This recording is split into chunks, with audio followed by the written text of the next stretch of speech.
Bom, então é isso, pessoal. Hoje nós vamos falar sobre a psicanálise e a bissexualidade.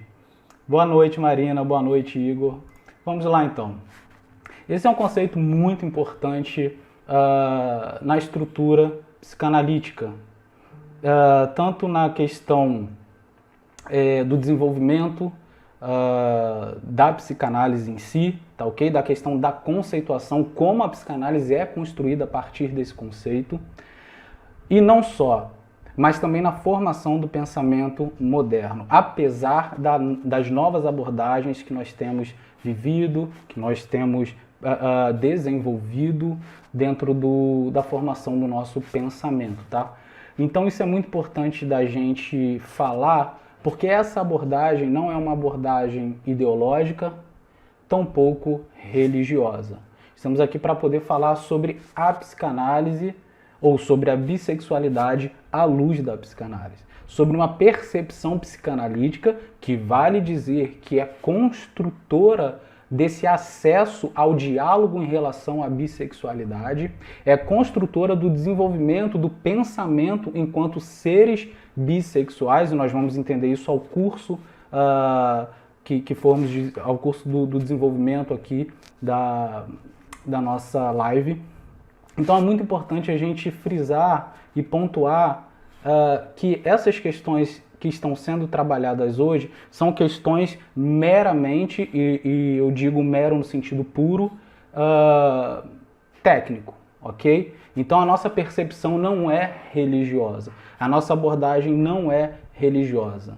Não é o profissional enquanto Sérgio, não é o Sérgio Júnior enquanto um ser de segmento religioso. Tá? É claro que nossa subjetividade sempre está em pauta e é por isso que eu coloco com palavras e formalizo aqui o meu compromisso com vocês de trazer essa percepção do conceito de maneira bem técnica e suas implicações ao longo do processo.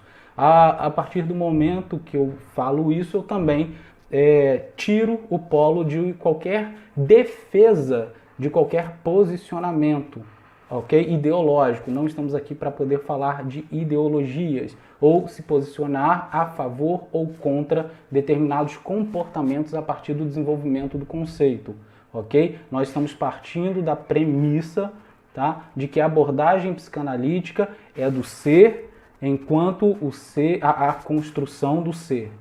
É do ser enquanto ele se desenvolve e se percebe dentro desse desenvolvimento. Então, a partir desse movimento, tá, de despolarização, de não pensar um sentido religioso da abordagem ou no sentido ideológico, político que temos vivido hoje, nós vamos poder desenvolver a nossa estrutura da bissexualidade à luz da psicanálise. Gostaria de deixar também o boa noite aqui para todos que entraram agora, o Joaquim, a Vera. Caso eu não falar alguém aqui, peço desculpas, tá? O Wesley, a Aline eu falei, a Ivanise, o Igor, a Sara. Sejam todos muito bem-vindos, tá bom? Gabriela, Elizabeth, Andréia. Então vamos lá. Janete oferecerá certificado. O curso gratuito ele não tem certificado, tá? Mas eu gostaria, gente, só antes da gente entrar nessa questão, pontuar. A primeira live a gente fala sobre, boa noite, Rosemary, sobre a formação do psicanalista. É muito importante que a gente entenda que a psicanálise ela se faz a partir de um tripé desenvolvido por Freud, que é a teoria, a prática, né?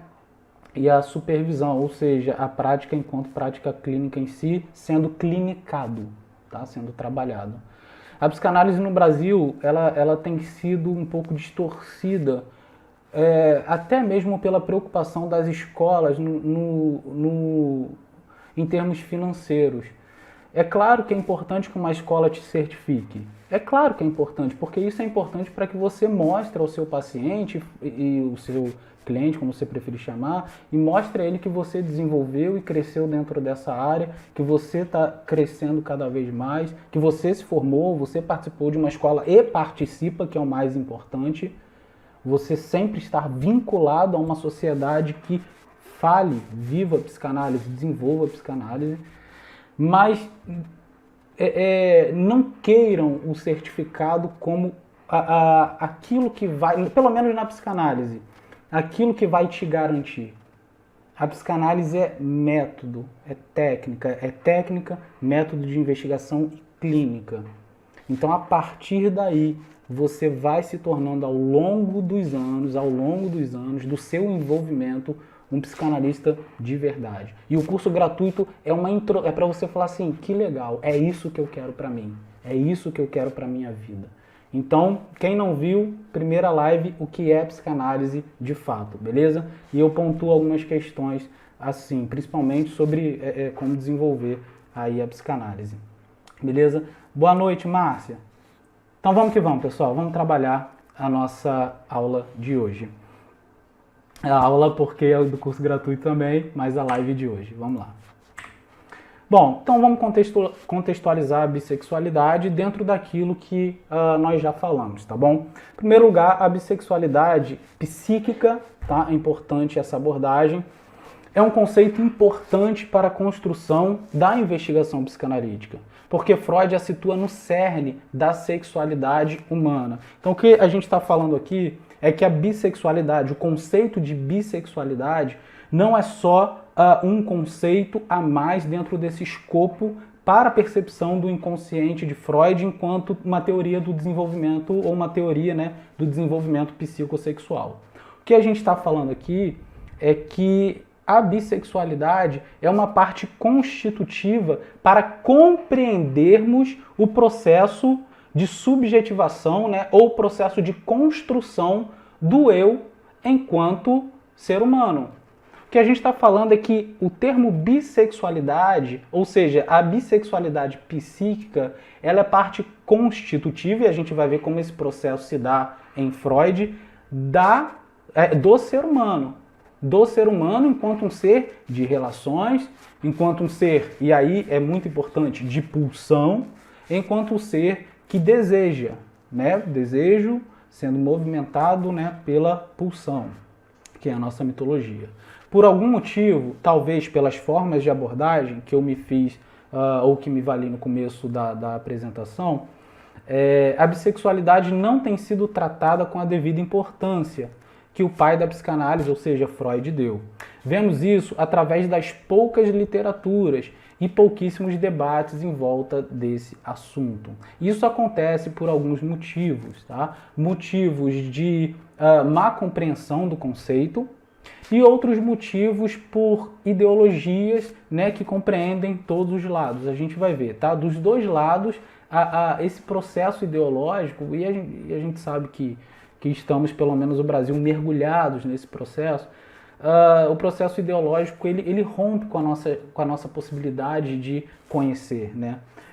Epistemologicamente falando, ele rompe, né, com a nossa possibilidade de uma abordagem fiel do conhecimento e, em si, aqui do conhecimento da bissexualidade. Então é importante a gente perceber isso. Pessoal, deixa eu só fazer uma pergunta. A live tá ok? Caiu? Se você puder, alguém puder colocar no chat, por favor.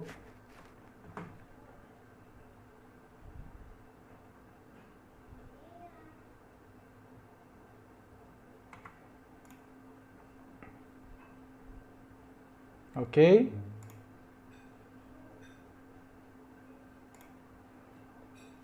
Estamos aí?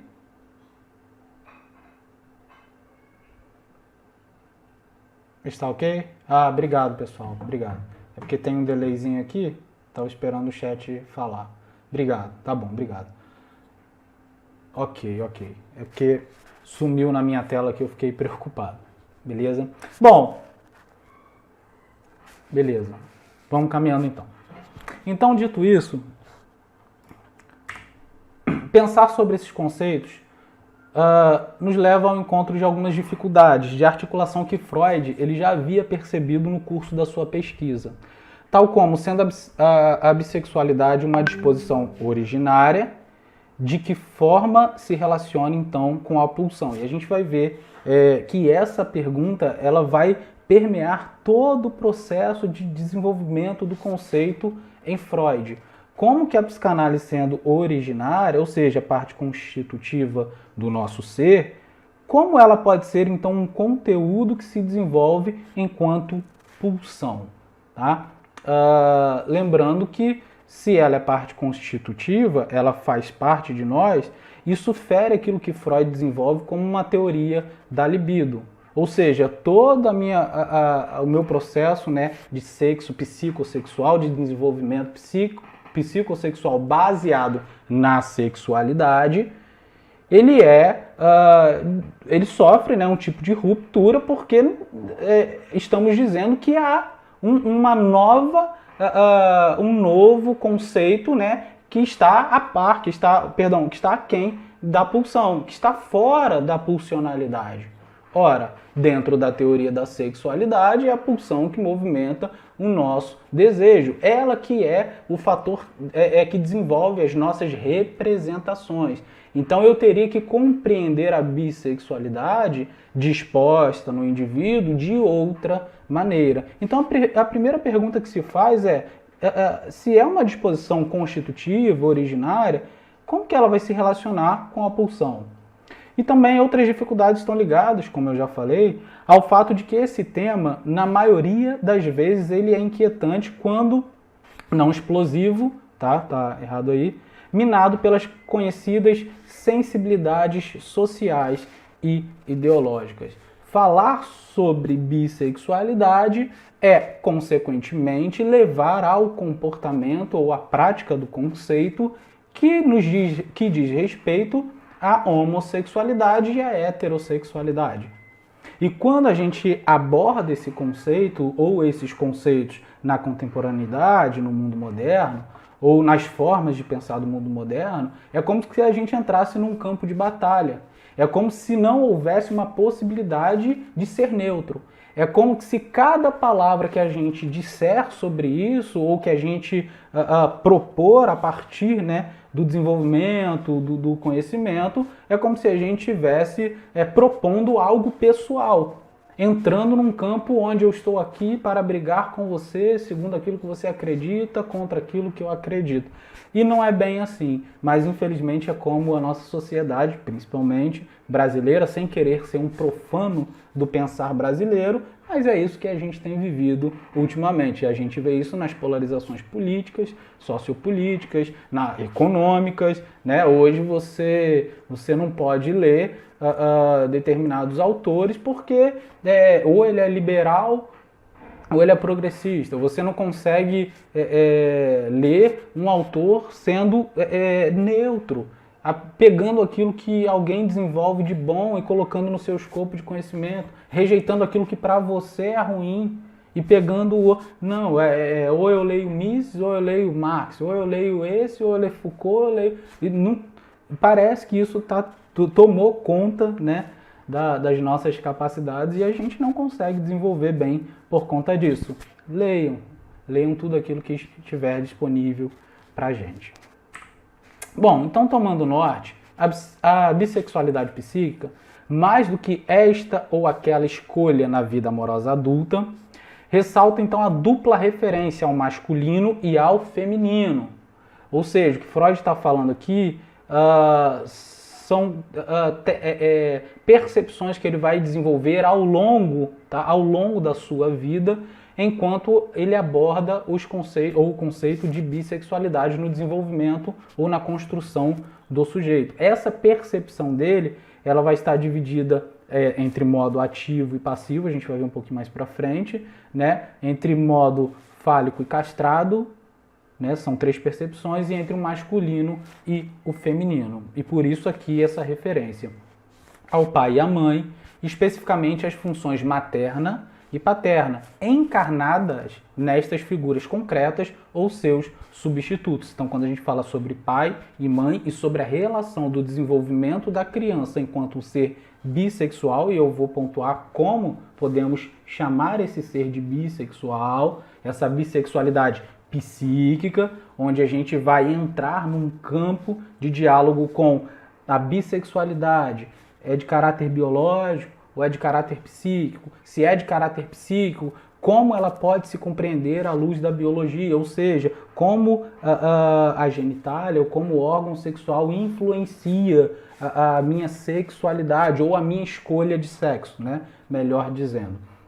Então isso tudo tem que ver aí também com as nossas representações, seja no pai biológico, na mãe biológica ou, como dito aqui, nas suas representações. Pode ser o pai adotivo, a mãe adotiva, a tia que cuida, o avô que cuidou, ok? Então a gente está trabalhando esse contexto. Bom, com isso a bissexualidade, ela deve ser vista não como uma confusão de sexos, mas como a coexistência de dois no psiquismo. Ok? Vou responder, Evelyn. Masculino e feminino em suas configurações singulares ou plurais. Tomando a abordagem junguiana que a doutora Evelyn colocou, cabe sim, porque quando a gente fala sobre essa construção, a gente está falando sobre as características femininas que são inatas, né, ao homem. A gente está falando do ânima. E do ânimos, as características masculinas que são inatas à mulher. Com isso, Jung compreende naturalmente que há um desenvolvimento, né, psíquico, homossexual e não no termo de doença, tá? Mas melhor dizendo, bissexual na construção do ser humano. E a gente sabe que Jung é um teórico, de certa maneira, essencialista, né? Ele vai partir de uma construção essencial do homem, aquilo que já não é só predisposto, né? Mas é inato, é construído, já é desenvolvido. Nascemos com aquilo que está impresso, ok? Então isso é bem interessante, bacana, boa percepção. Essa noção de bissexualidade psíquica, como eu já li aqui, ok. Bom, então a bissexualidade, essa noção de bissexualidade psíquica, como uma disposição universal nos seres humanos e distinta da biologia, é uma importante construção de Freud, que molda todo o escopo dessa teoria e se torna decisivo na sexualidade humana. Então a bissexualidade, como sendo um fator constitutivo do ser humano, ela pode ser, em primeiro lugar, reconhecida no imaginário humano, por exemplo, através dos mitos, referentes às divindades andrógenas, né? A gente vai ter isso na mitologia nórdica. Ontem mesmo, lendo a criação, né, do mundo nórdico, a gente tem algumas obras bacanas sobre isso, umas que desenvolvem, né, a partir da polis, das construções das polis, e outras, né, que estão mais ligadas mesmo à fantasia em si. E é muito legal que na mitologia nórdica, assim como na mitologia grega, né, a gente tem um dos primeiros seres, né, que foram, que nasceram, né, que surgiram na construção aí do mundo, tá, da Terra. Ele era um ser andrógeno.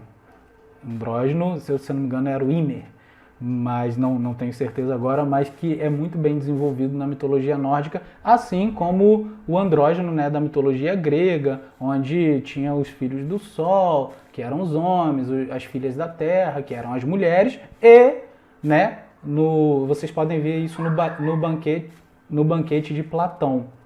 No banquete de Platão, vocês vão ver, se eu não me engano, foi Aristófanes, que desenvolveu a ideia, né, de que tínhamos seres andrógenos, né, junto com as mulheres e com esses homens, né? Mas as mulheres e os homens em si, como somos hoje, nasceram da imprudência desses seres andrógenos, porque eram fortes, cheios de habilidades, de subir ao Olimpo. Então Zeus se reuniu com os imortais e, chateado com a situação, como Zeus é a personificação do narcisismo, ele se sentiu desafiado e tomou uma atitude: não vamos matá-los, mas vamos cortá-los ao meio. E cortaram esses seres ao meio, dando origem assim, né, aos homens e às mulheres, e no primeiro momento eles ficaram com os seus órgãos genitais virados para trás, né, virados para trás.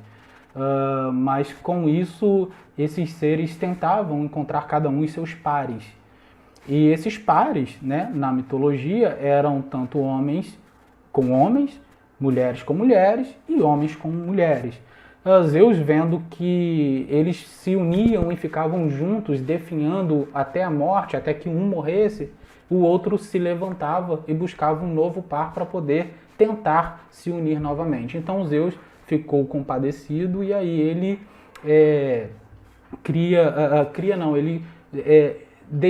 ele reconstitui, né, o lugar da genitália, onde o órgão masculino volta para frente, o feminino, e aí eles podem novamente se entrelaçarem e eles podem novamente se reproduzirem e viverem juntos. E aí esse conceito mitológico ele vai trazer a ideia que implica a psicanálise de que quando o seu par era homem ou um par do mesmo sexo, você tinha o prazer. E quando era com um par oposto, né, no caso da mulher, é porque utilizar essa palavra oposto pode depois soar estranho, mas quando era o par, no caso oposto, ele tinha não só o prazer, mas também o caráter reprodutivo. Então, isso é importante dentro do conceito psicanalítico, porque o conceito de reprodução na psicanálise não é uma conceituação da nossa sexualidade ou do prazer enquanto seres de pulsão. Tá? Uma coisa é se reproduzir, outra coisa dentro da psicanálise, tá, é ver esse ser como um ser de pulsão, um ser que deseja, um ser que quer se satisfazer. Ok? Então essa percepção ela é importante porque no desenvolvimento, no curso do desenvolvimento, né, do Freud sobre esse conceito, ele inclusive vai entender então de que todo ser, enquanto ser de pulsão, e a gente vai ver, enquanto ser desejante, um desejo pelo objeto, é um ser que se volta para aquilo que ele quer saciar, para aquilo que ele quer satisfazer dentro dele, e não necessariamente reproduzir. E Freud vai colocar o conceito de reprodução, e não só Freud, mas principalmente os pós-freudianos e os psicanalistas mais contemporâneos, o conceito de reprodução atrelado aos conceitos religiosos de homem e mulher. Então, ser um ser desejante enquanto um ser reprodutor é um conceito que vai estar baseado nos conceitos ou nos segmentos religiosos e não no desenvolvimento do ser humano enquanto um ser bissexual. Tá? Então tudo isso já vem se desenvolvendo e sendo trabalhado, Gabriela, e sendo trabalhado no imaginário, né, humano, desde os primórdios, né, das histórias mais antigas. Então, para quem quiser ver melhor sobre essa questão, pode ver tanto já na criação da mitologia, na mitologia nórdica, da criação do mundo, quanto lá do mito, né, da criação lá do andrógeno, ok? Não da criação em si, mas no seu desenvolvimento ali, do embate com os Zeus, ok? Então vamos lá. Bom, Freud, primeiramente, ele vai desenvolver esse conceito com Fliess, que trocando cartas, né, amigo e confidente de Freud, e a gente vai ver como esse conceito para Freud se desenvolve, como que isso fundamenta parte da psicanálise ou grande parte do desenvolvimento psicossexual do ser humano. O desenvolvimento primário da psicanálise, ele deve-se à influência de Fliess, através das cartas trocadas entre Freud, como eu disse, seu amigo e confidente. Os pilares, então, da teoria da psicossexualidade começaram a surgir. Fliess defendia o caráter biológico universal da bissexualidade universal, paralela à bilateralidade característica do organismo humano, segundo a qual os lados direito e esquerdo manifestariam, de certo modo, a organização corporal da diferença entre os sexos. Então, Fliess, ele funda esse conceito, tá? Ele é o primeiro a pensar nesse conceito dessa maneira, porque o conceito de bissexualidade dentro da sexologia, já no século XIX, já era desenvolvido, né, de alguma maneira. Já era acreditado ao homem, ao animal, alguma coisa de inata dentro da sua biologia ou do seu escopo biológico como um ser, né, bissexual. Porém, nada que fosse ali trabalhado, nada que fosse muito bem desenvolvido. Então, Fliess ele começa a desenvolver esse conceito e a fazer inúmeras relações, né, do corpo com as nossas disposições, pensando de que o corpo ele manifesta nas suas bipolaridades esse conceito do bissexual, esse conceito de que todos nós nascemos homem e mulher de alguma forma. E Freud ele vai ficar de uma certa maneira impressionado, né?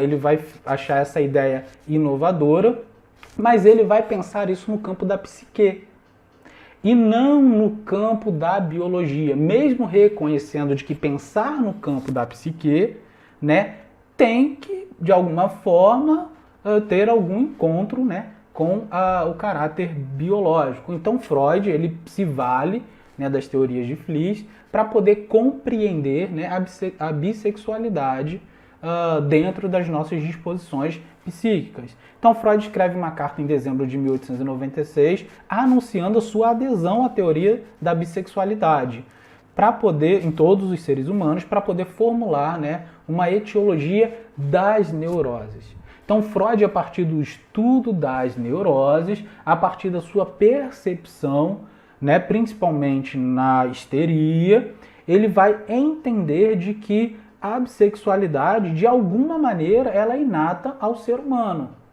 Ela é inata no escopo psíquico do ser humano. Ela é parte constitutiva do ser. E isso ele vai utilizar, vai a partir daí fundamental. A gente está falando sobre o final do século XIX, 1896. A gente sabe que Freud ele desenvolve sua principal obra, as suas principais obras, a partir da psicanálise, basicamente é fundada a partir de 1897.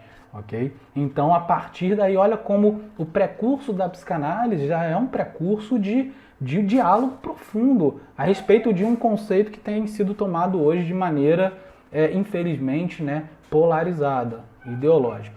Então, especificamente, a bissexualidade explicaria por que o efeito da experiência sexual pré-matura, por isso ligada às neuroses, é ora a perversão, ora a neurose. Tá, ok? Perversão enquanto aquilo que foge ao desenvolvimento natural do ser humano, né, adulto, principalmente onde percebemos, e da neurose, né, que seria, no caso de Freud, a histeria na época, mas que a grosso modo seria aquela nossa incapacidade com alguns conteúdos que se estabelecem e se reforçam dentro de nós, né, e que tem que ver aí com o progresso da nossa pulsionalidade, né, enquanto seres desejantes. Bom, então podemos ver essa dimensão bissexual do ser humano, podemos ver que ela já se apresenta nas primeiras ideias freudianas, que preparam o terreno para o surgimento da psicanálise. Há aqui um ponto importante que irá ser fator, né, que será fator também de ruptura entre os teóricos da sexualidade.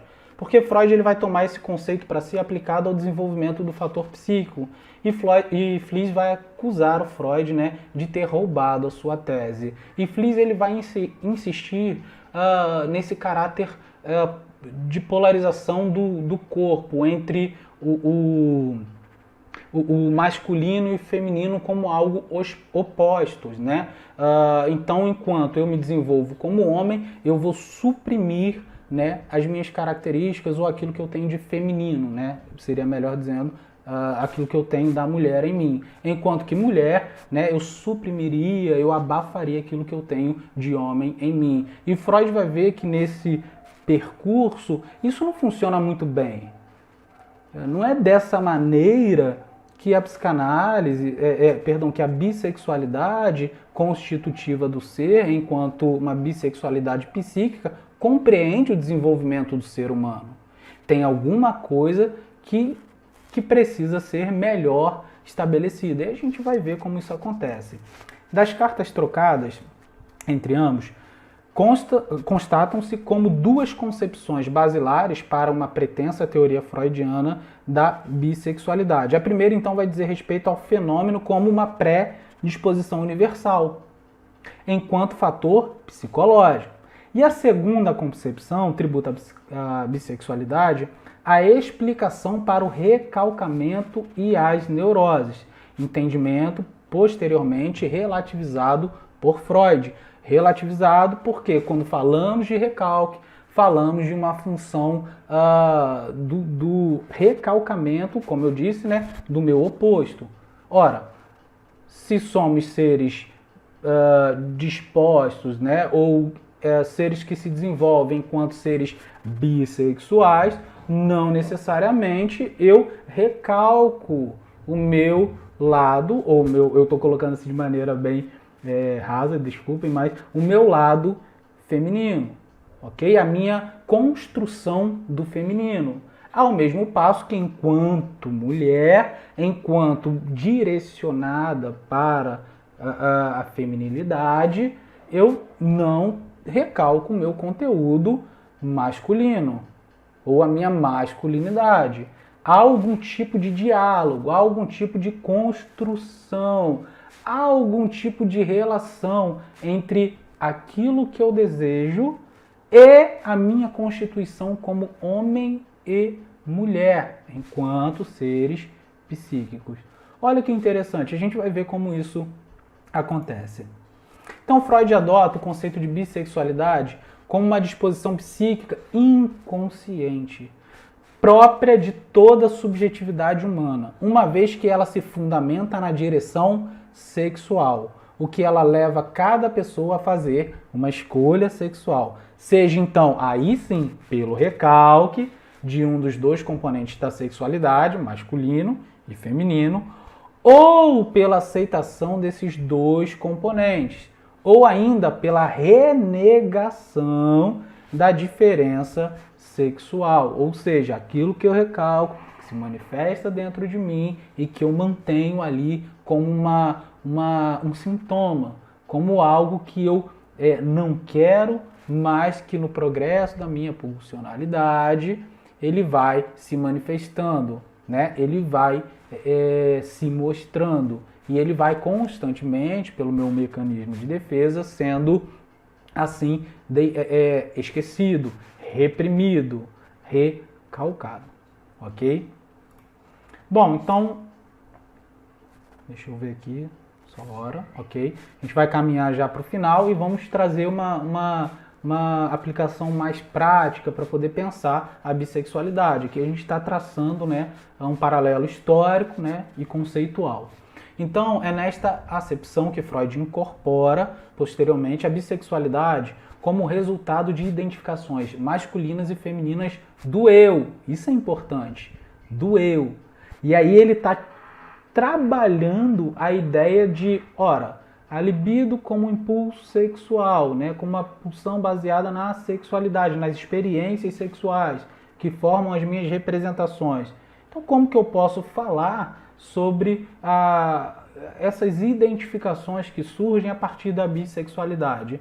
E ele vai dizer que é no eu, né, é o eu que virá intervir no destino, então, do complexo de Édipo. Olha que interessante. Então, é enquanto seres construindo a nossa subjetividade, ou seja, a partir já das minhas representações criadas, que eu vou me desenvolvendo em relação à figura do pai e da mãe. A figura do falo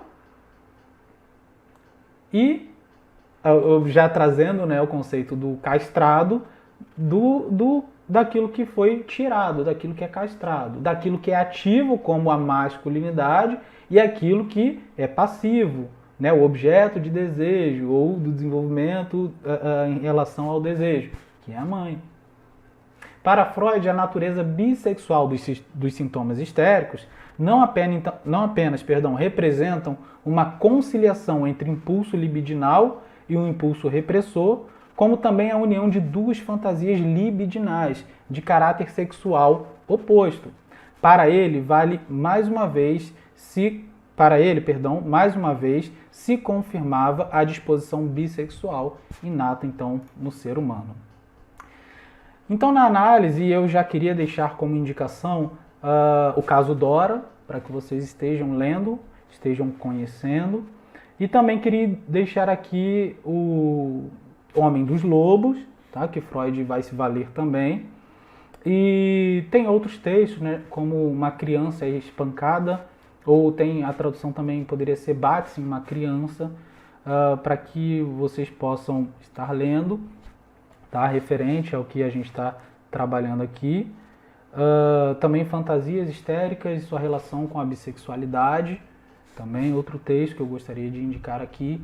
E 3 ensaios, né, da teoria da sexualidade, mas que vocês lessem já para ler esses outros textos que foram indicados a vocês. Porque Freud ele faz uma reformulação de algumas coisas a partir da sua percepção da construção do masculino e feminino.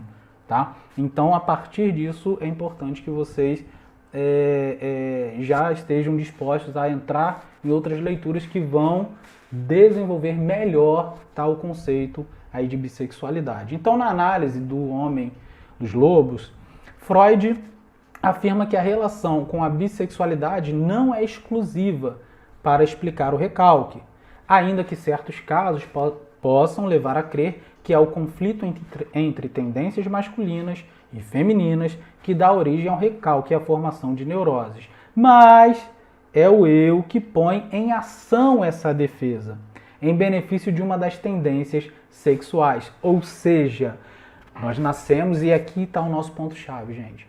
Nós nascemos bissexuais, psicamente falando, para Freud, tá? Para a psicanálise.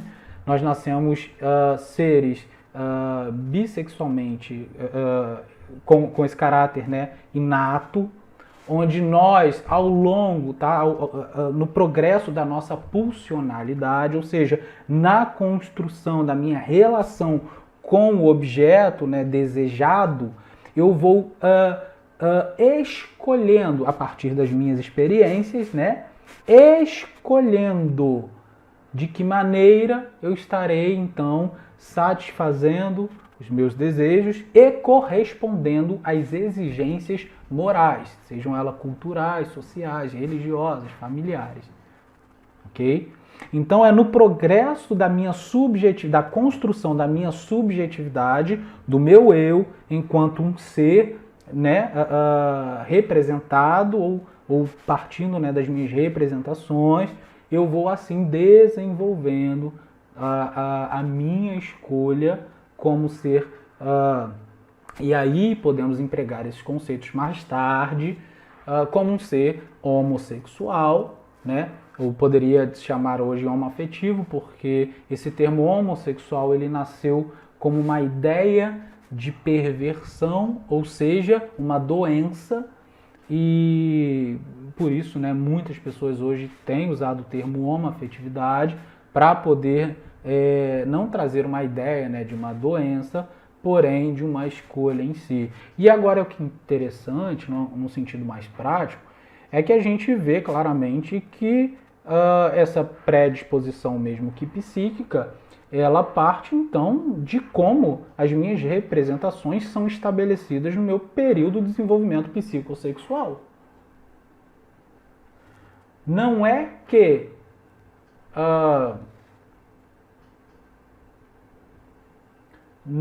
vou responder, Fábio. Não é que aí entra a minha composição biológica, ela não tem algum tipo de influência, porque culturalmente falando, já há um conceito pré-estabelecido de que no sexo, biologicamente falando, masculino, se desenvolvem direcionamentos dentro do campo do masculino, do ativo, da construção do meu objeto desejado ou da minha representação como feminino, como algo que eu vou desejar pelo resto da minha vida, observando o desejo do meu pai pela minha mãe, da minha mãe pelo meu pai. Por isso, né, o complexo de Édipo mais tarde. ok? Então essas representações, né, elas vão se desenvolvendo, vão sendo trabalhadas dentro de nós, dentro do nosso escopo familiar, onde eu serei direcionado, independente da minha biologia, que é marca para um desenvolvimento cultural, social, religioso, familiar, mas que não determina, né, a inscrição da minha identificação em si. Então, no progresso da pulsionalidade, enquanto ser bissexual, psiquicamente falando, tá, se inscreve a escolha se inscreve a partir das representações formadas dentro do escopo, né? A gente pode de repente tomar aqui social familiar, ok? Bom, tivemos uma pergunta aqui importante. Posso sim, Elaine? Coloco sim. Bom, essa escolha é inconsciente? Pergunta o Fábio Santos. São duas palavras que de alguma maneira elas se relacionam, mas que a gente precisa dividir aqui nesse primeiro momento. Seria uma escolha a partir já das nossas representações criadas. Então sim, são inconscientes. Porém, escolhas enquanto identificações estabelecidas num período de autoerotização, formação narcísica, né? A minha construção do eu e as minhas relações, né? A relação com o objeto, né? O meu pai, a minha mãe e aí o complexo de Édipo. Então sim, seria um caráter inconsciente enquanto, né, as minhas representações estão formadas, né? São formadas e serão formadas dentro desse desenvolvimento psicossexual. Primeiro momento, autoerotização. Segundo momento, né, que está ali junto com essa autoerotização mais a relação de objeto, a minha construção narcísica, a percepção do meu eu. E aí, essa percepção do meu eu começa a se estabelecer a partir da minha relação com o objeto. Eu olho para o objeto e eu vou desenvolvendo aquilo que a gente chama de fantasias. E a fantasia eu posso manifestá-la de forma ativa ou passiva. E a gente vai ver isso na clínica, na vida adulta, onde de forma castrada ou fálica, de forma masculina ou feminina. Então seria uma escolha, talvez eu colocaria como um resultado de uma representação formada daquela base ou daquele núcleo sociofamiliar, né? Cultural, familiar, religioso, ok? Bom, coloco sim, Elaine, coloco os livros sim. Coloco a referência sim, gente, pode deixar, tá bom?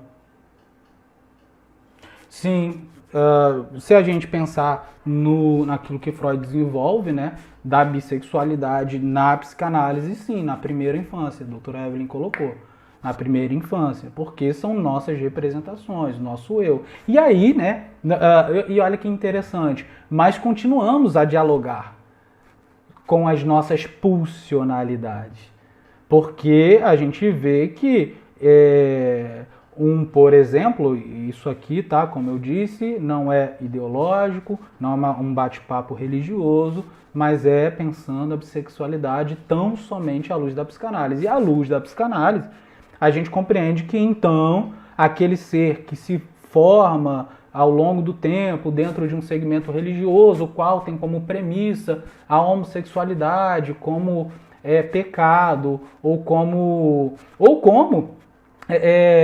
um direcionamento moral pervertido, e a gente pode caracterizar, tá, mesmo que de maneira errada, o pervertido como perverso, isso é o senso comum e não é correto falar assim, tá? Mas o pervertido como perverso, ou seja, a homossexualidade como um problema moral, se você pensar dessa maneira, você verá que ao longo, né, daquelas primeiras representações, ou seja, da primeira infância criada, essas representações criadas, você vai ver que mais tarde essa pessoa religiosa, ela vai ainda estar em diálogo profundo, né, em produção de sintomas, em aspectos, né, de desenvolvimento de neuroses, entre outras coisas. Vou colocar de uma maneira mais simples, lutando, né, contra isso, né, outros não, a favor disso, mas contra isso dentro dele por conta das exigências morais. Então a gente tem um quadro aqui onde aquelas primeiras representações estão sendo reprimidas, recalcadas, sublimadas, né, pelas exigências morais, né, se for pode ser de cunho religioso, pode ser de cunho familiar, ok? Pode ser de cunho familiar, social, cultural. Então existem várias formas de você, então, ao longo, né, da vida adulta, da adolescência, onde isso vai se estabelecer, né, ali na puberdade, de maneira concreta, vai finalizar esse processo, você, a partir daí, vai dialogar, né, com essas exigências ou não, tá?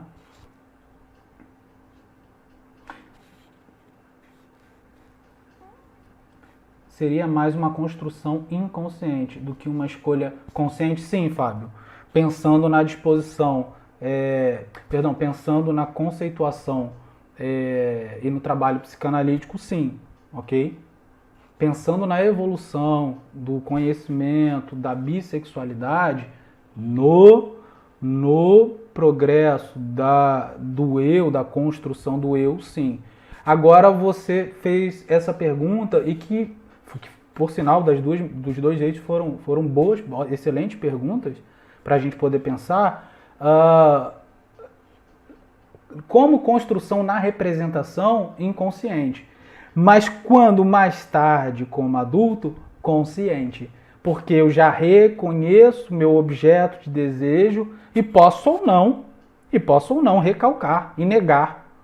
E posso ou não escolher me comportar. Ok? Então, muito boa essa pergunta, porque ela traz os dois aspectos, tanto do desenvolvimento, da construção, como da bissexualidade psíquica, né? Como uma predisposição inconsciente, como uma escolha consciente do me comportar, né? Assim como, e isso é interessante, porque isso leva a gente a um ponto aqui fundamental, prático, de que tanto na homossexualidade como na heterossexualidade, a gente vê diversas formas de manifestação ou de se comportar com referência, né, a esses conceitos. Não existe um tipo só de heterossexualidade. A heterossexualidade ela pode se desenvolver enquanto fantasia de diversas maneiras, assim como a fantasia desenvolve diversos sintomas. O sintoma desenvolve diversas fantasias, tanto no progresso da heterossexualidade quanto no progresso da homossexualidade. Pensando na homossexualidade como, né, aqui, como o objeto desejado, né, do mesmo sexo biologicamente falando. Tanto é, gente, que esse conceito de homossexualidade na infância ele não tem uma representação de um envolvimento sexual com pessoas do outro sexo, mas de um envolvimento psíquico. Na infância, por que filhos na primeira fase da escola se identificam tanto com o amiguinho e as filhas tanto com a amiguinha? Tá? Isso é uma expressão homossexual, mas não é uma expressão homossexual nos termos cotidianos, né? Cotidianos, nos termos comuns que a gente vive hoje. Não, essa homossexualidade, ela tem que ver com essa disposição do reconhecimento, da identificação com o outro. E não com o desejo em si de se relacionar sexualmente. Ok? Olha que interessante para a nossa construção enquanto compreensão do progresso da bissexualidade no ser humano. Muito legal, muito legal. A pergunta do Fábio trouxe muitas reflexões. Interessante, sua fala não é escolha, e sim um resultado. O abuso pode interferir, Sim, sim, porque são nossas representações. A gente entende que a pulsão, como Freud disse, é a nossa mitologia, né? Eu falei isso na última live também. Ah, no sentido que ela busca dar, Freud desenvolve isso para dar inteligibilidade a aspectos, a fenômenos que se desenvolvem no nosso inconsciente, mas que a gente só percebe como resultado. Então, quando a gente fala sobre pulsão, e fundamentado pela sexualidade, a gente está dizendo sobre a exigência do que o corpo faz à mente. Então, a gente está falando sobre aquilo que nós experimentamos. Lembra o seio materno, as nossas zonas erógenas, né? Vão criando representações. Então, na primeira infância, um abuso sexual irá criar algum tipo de representação. E pode estar ligado, sim, tá, no progresso da pulsionalidade, pode se inscrever dentro de nós, né, do nosso inconsciente, e aí essa ruptura, né, com no caso, né, o meu aspecto biológico representativo, ok? O abuso talvez interfira nessas representações, que interfere nessa construção, exatamente. Que é algo no caso Dora, exato, se não estou enganada, quando a sua opção era escolha inconsciente. Freud vai identificar, né, um desejo homoafetivo de Dora, né, pela... Kate, esqueci o nome dela. Enfim, né, pela mulher que vocês vão ver citada lá. E ele vai identificar que há uma questão dessa identificação, de uma representação do progresso, né, bissexual, psíquico, inscrito, né, na formação dela. Então, olha que interessante. É importante que a gente compreenda, né, que as implicações, elas podem ser vistas, podem ser trabalhadas, mas que a construção, parte constitutiva do ser, parte psíquica, parte, né, de um desenvolvimento daquilo que a gente chama de bissexualidade. Esse conceito é muito importante para a gente. E poucas pessoas têm desenvolvido, as escolas francesas um pouco mais, em relação a esses conceitos. Então, o que está em jogo aqui é a ideia reducionista de que o recalcado inconsciente no homem se restringe às moções pulsionais femininas e na mulher às masculinas. E olha que legal, por a ênfase na bissexualidade como motivo da representação seria muito estreito.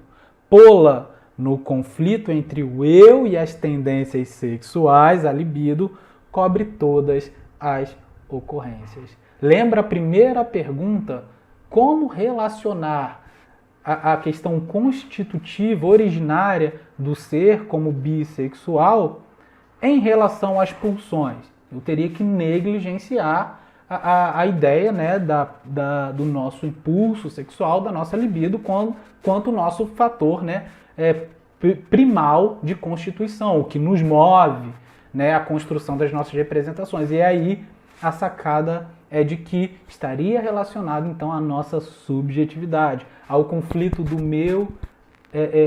ao conflito do eu, tá? Enquanto um ser, né, que já se relaciona com o objeto, ou está na construção dessa relação com o objeto, enquanto eu me identifico como um ser em relação ao mundo, né? Um ser que deseja e um ser que é desejado. Em Uma Criança Espancada, ou Bate-se uma Criança, Freud enfatiza que as moções pulsionais masculinas e femininas, presentes tanto nas meninas quanto nos meninos, podem ser igualmente reprimidas. Freud segue defendendo sua concepção de que não é o sexo anatômico que recalca o sexo oposto. Não é o fato de eu ter nascido biologicamente, organicamente, homem, que recalca o fato de eu ser também mulher psiquicamente falando. O que faz com que eu recalque a minha feminilidade dentro de mim é então o eu, a minha subjetividade, a minha construção em relação ao objeto desejado, Aí entra nas perguntas que foram feitas. A minha relação com meu pai, com a minha mãe, com o desenvolvimento no complexo de Édipo, com o meu processo de autoerotização para o meu processo narcísico, para a relação com o objeto. Então é nesse movimento de construção da minha subjetividade que eu vou me identificar. E a partir dessas identificações, né, lembre-se que nossas fantasias estão sendo construídas, nossas representações estão sendo desenvolvidas, aí sim eu estarei recalcando um, né, em função compensatória e colocando o outro, né, em vigência, deixando o outro, né, em estado de vigia, vivendo a minha vida, né, não, claro, de maneira passiva. Mas essa percepção ela é importante para a gente, porque a gente vai compreender de que a nossa relação primal, familiar, cultural, ela é de caráter formativo do meu desenvolvimento enquanto masculino e feminino, ativo ou passivo, fálico ou castrado.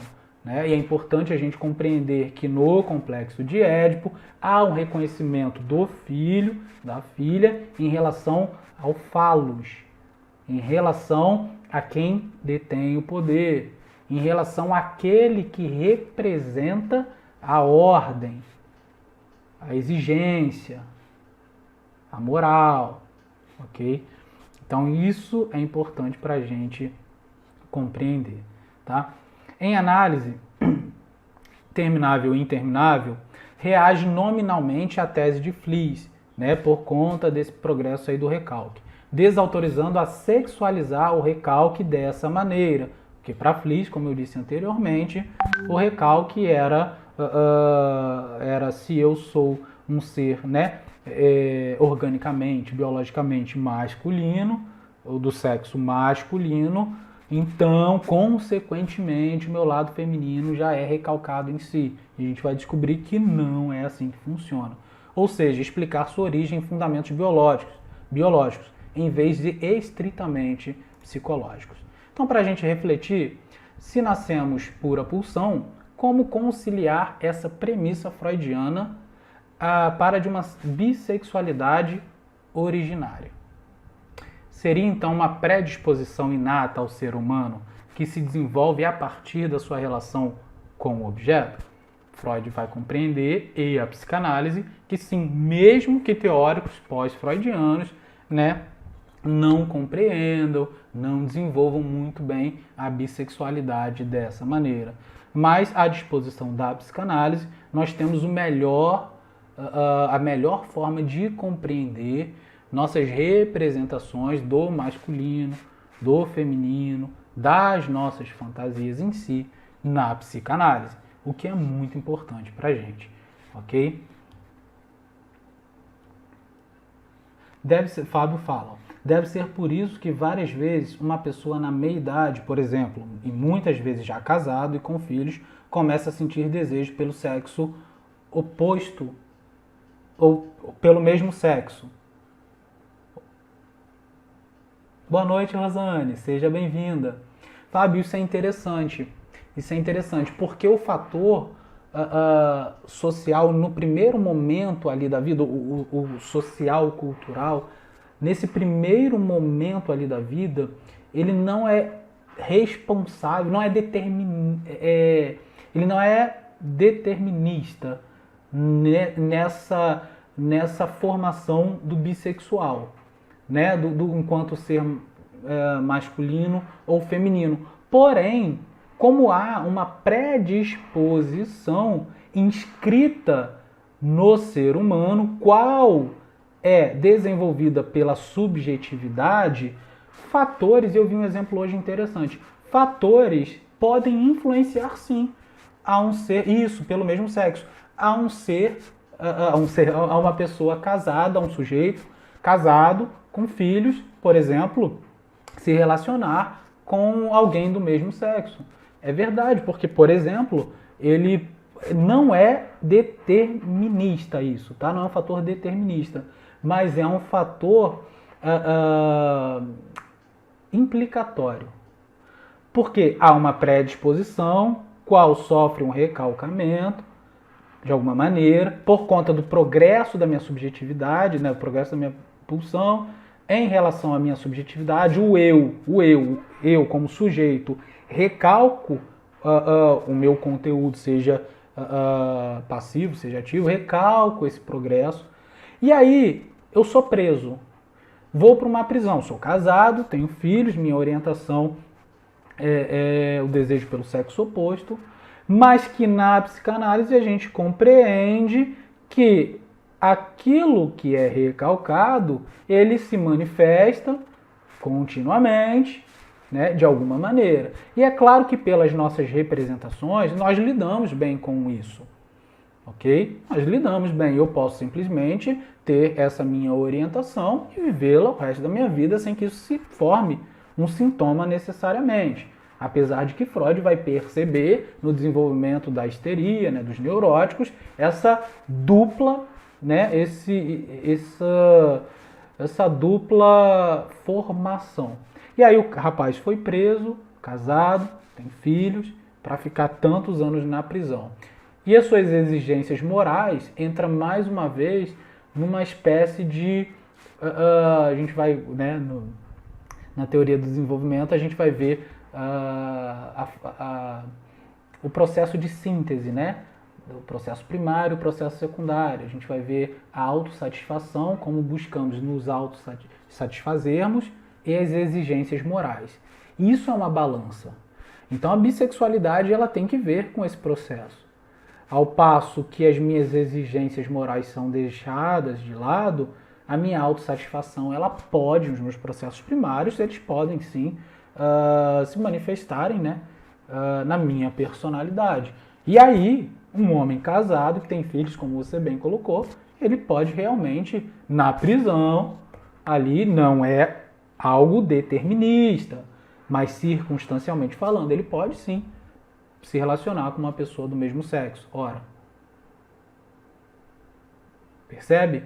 Então é interessante. Foi bacana a sua pergunta. Eu botei essa circunstância porque seria algo mais radical, que exigiria ali né, uma quebra das suas próprias autoexigências, entre outras coisas. Interessante, legal. Escrevi errado. Não, eu entendi. Muito bom. Legal, Maria. São possibilidades. É constituinte do ser. Mas só vai se desenvolver quando mais maduro. A gente vai ver essas representações sendo repetidas ao longo do desenvolvimento, né, da criança. Mas a gente vai identificar isso melhor, vamos tomar isso de maneira mais objetiva na puberdade, né? Porque o período de latência, a gente sabe que é um período onde existe uma suspensão, né, da autossatisfação em conflito com as exigências morais. E aí a criança ela vai trocar, por exemplo, o órgão genital, né, falando de maneira bem sintética, né, pelo brincar, pelos brinquedos, pelas amizades na escola, que é geralmente o período que a criança entra na escola. Então ela vai negociando, ela vai trabalhando. Então esse aflorar sexual, ele é reduzido, tá? Mas ele não acaba, óbvio. Mas ele vai se desenvolver, vai se concretizar, né, nesse período onde essa energia, né, sexual, ela volta, né, a tomar grande parte do ser, e aí ela vai, né, se orientando a partir dos grupos, a partir das suas representações, e aí vai se comportar, né, de acordo com aquilo que ela desenvolveu.